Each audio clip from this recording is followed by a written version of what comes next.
Audencia, spécialisée dans la formation des responsables de demain et l'accompagnement de la transformation des entreprises, vous présente le gros mot de l'écho.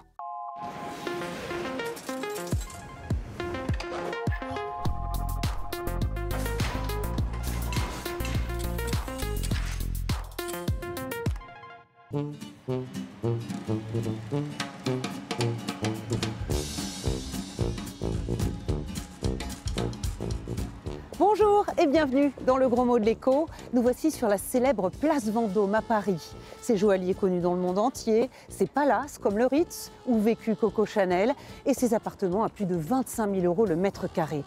L'épidémie de Covid a encore creusé les inégalités. Les plus riches se sont enrichis alors que l'extrême pauvreté a progressé dans le monde. C'est une première en 20 ans. Pour faire face à la pandémie, les États ont dû s'endetter. Alors qui va rembourser ? Les plus riches doivent-ils payer plus d'impôts ou au contraire garder leur épargne et l'investir dans la croissance de demain ? C'est la question au cœur du ruissellement économique. Notre gros mot de la semaine. Mais qu'est-ce que c'est exactement ? Ruissellement, un ruisseau, mais...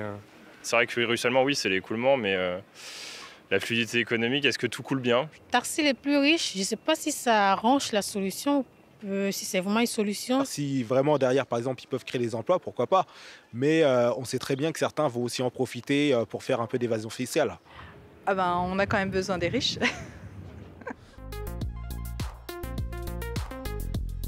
Bonjour Éric Heyer. Bonjour. Première question, le ruissellement c'est un terme qui revient souvent dans le débat public. De quoi parle-t-on ? Si vous aidez les classes aisées, ces dernières vont dégager beaucoup d'épargne et cette épargne ira nourrir des investissements.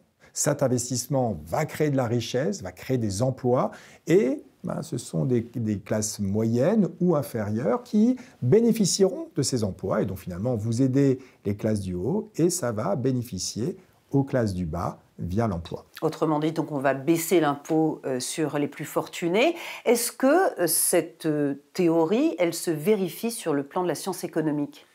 On n'a pas réussi à démontrer qu'effectivement, il y avait ce ruissellement. Alors, ce n'est pas parce qu'on n'arrive pas à démontrer un fait qu'il n'existe pas, mais d'un point de vue empirique, non. Alors, pourquoi ? Sans doute parce qu'une partie de cette épargne va soit dans des paradis fiscaux, et donc ça ne va pas dans le système productif du pays, soit parce que ça part en optimisation fiscale, ou alors ça va aller dans des investissements de rendement et pas d'activité. Donc pour vous fournir ce rendement-là, les entreprises sont obligées de licencier pour avoir beaucoup de profits. Et donc, au lieu de ruisseler, au contraire, ça accentue les inégalités. Cela dit, quand on taxe trop les riches, on va dire, ils s'en vont, ils fuient. Ça non plus, ça n'est pas une bonne idée pour l'économie. Effectivement, qu'on essaye de les garder, c'est important, mais pas au nom de l'investissement. Parce que globalement, la personne qui a beaucoup de patrimoine et qui l'a investi dans Google, Amazon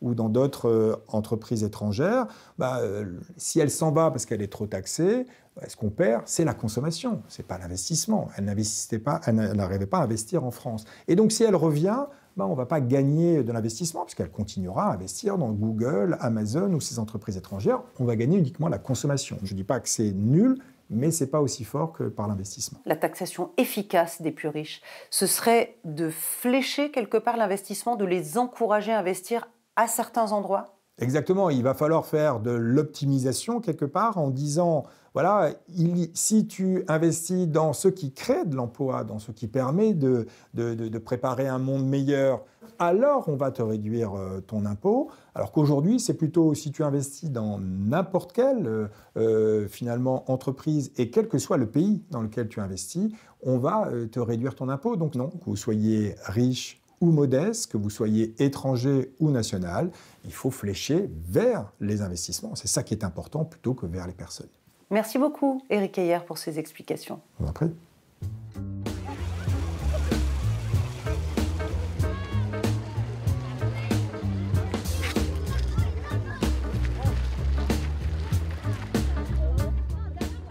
En France, le débat sur le ruissellement est reparti de plus belle avec la réforme de l'impôt sur la fortune. Depuis janvier 2018, cette taxe ne concerne plus que l'immobilier, la pierre. Le revenu du capital mobilier, c'est-à-dire ce que rapportent les titres financiers, est taxé au maximum à 30%. C'est ce qu'on appelle la flat tax. Emmanuel Macron, porteur de la réforme, dit ne pas croire au ruissellement, mais à la cordée. Il veut laisser le choix aux premiers, les plus aisés, d'investir dans l'innovation. La réforme est évaluée chaque année par un comité d'experts indépendants. Au Sénat, juste derrière moi, le vice-président de la Commission des finances a épluché tous les rapports. Je peux vous en dire beaucoup parce que non seulement j'ai lu les rapports des autres, mais j'ai produit le mien.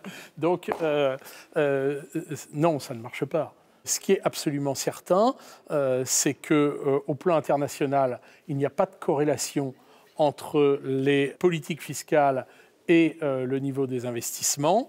Et en France, on a même l'exemple, je dirais, absolument inverse. C'est quand, sous le président Hollande, on a mis en place, 2013, une nouvelle façon de taxer la distribution des dividendes en ayant, je dirais, un barème progressif comme celui de l'impôt sur le revenu et non pas un barème unique comme la flat tax, eh bien, on aurait dû avoir, par cet alourdissement, une baisse sensible des investissements. On n'a absolument pas constaté. Donc, il n'y a d'effet ni à la baisse ni à la hausse selon la politique fiscale qu'on retient. Moi, je serais très favorable à des dispositifs, je dirais, qui différencient, je dirais, la fiscalisation du capital, de la fortune, en fonction de l'usage que les détenteurs de ces fortunes font de leur argent.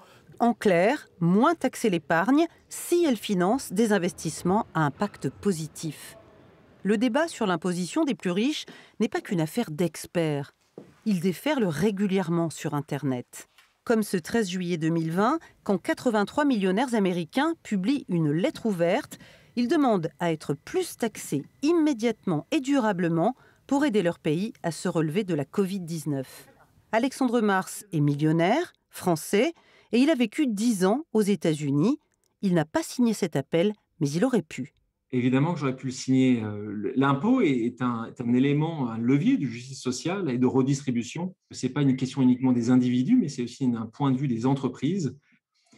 Aujourd'hui, vous le savez bien, un Apple ou un Amazon qui peuvent générer des milliards et des milliards de dollars de profit peuvent continuer à ne pas payer d'impôts. Ça, c'est inacceptable.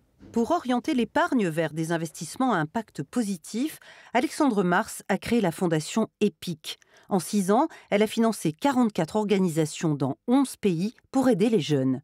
La plus grande injustice, c'est l'injustice de ne pas décider de votre naissance, puisque à partir de là, beaucoup de choses vont vous être permises ou non, dépendant de quelle ville, de quel pays, de quelle famille vous allez hériter. Et ça, c'est quelque chose sur lequel on essaie de travailler au quotidien, de redonner une autre trajectoire de vie à ceux qui peuvent peut-être être considérés comme des malchanceux du premier jour. Et pour donner confiance aux donateurs, Alexandre Mars finance de sa poche tous les frais de fonctionnement d'EPIC, 10 millions d'euros en 6 ans. J'ai décidé de autofinancer complètement les frais de structure, ce qui veut dire que 100% de l'argent part directement dans les pays ou dans les organisations et j'autofinance les frais de structure, les salaires, les voyages, la technologie, tout ce que vous pouvez imaginer pour avoir un modèle pur.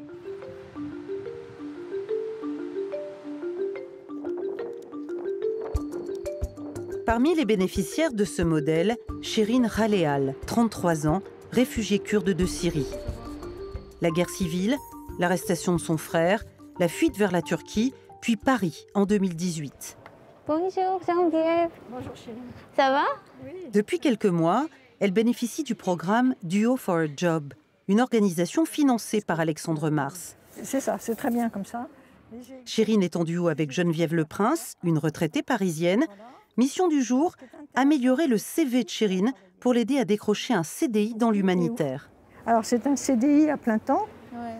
Il m'a motivée beaucoup pour aller sur le démarche et continuer. En plus des informations, parce que Geneviève il a beaucoup d'expérience Il m'a guidée pour les façons de recherche d'emploi. Ça m'aide beaucoup en fait. Avant de rencontrer Geneviève, Chérine a activement cherché du travail sans succès. Pourtant, elle a en poche un master de coopération et action humanitaire décroché à l'université à Paris. Depuis 3 mois et demi, Chérine échange toutes les semaines avec Geneviève pour améliorer ses candidatures. Il n'y a pas de raison qu'elle ne trouve pas de travail. Si elle n'en trouve pas, personne n'en trouvera, quoi. Donc son CV est bon. Mais c'est le problème de l'entretien, hein, c'est là-dessus qu'elle s'est fait bloquer depuis le début, c'est la maîtrise du français. On passe pas mal de temps sur la lettre de motivation pour qu'elle soit vraiment nickel au point de vue français. Quand Chérine sera prête, Geneviève activera ses contacts dans les organisations susceptibles de recruter la jeune femme et Chérine pourra prendre un nouveau départ.